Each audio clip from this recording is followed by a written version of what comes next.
Most of the time when I get online to talk about and market my book Armitage, it's a quick pitch, a log line, or something to draw the reader's attention quickly, and it sounds very markety and pitchy.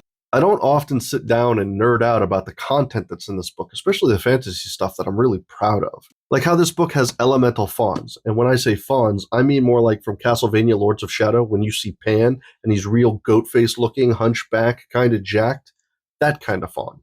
And when I say they're elemental, I mean that their body represents the element that they're most akin to. So in this book, I show two of them, Numinos and Aegeus. Numinos is more akin to the forest and the land, so his body represents that, and Aegeus is more akin to the sea. So you'll see that in his sea moss beard and the red coral twisting out from his head to form his horn. And the witch Rasia is also a fawn, so she's kind of got that goat-ish type face with the horns, but she's a little bit more like that creature from Pan's Labyrinth with the eyes in his hands and the really saggy skin, so a little bit more terrifying to behold.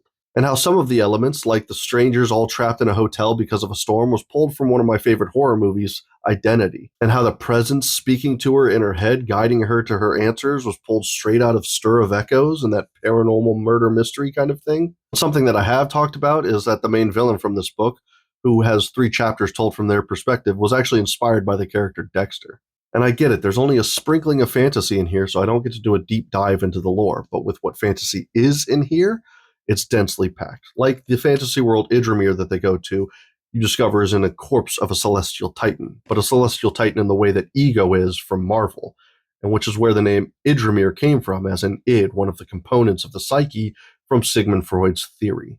A lot more of this gets explored in the second book, Heritage, which I'm working on right now. It is going to be much thicker, much more intense than what Armitage is.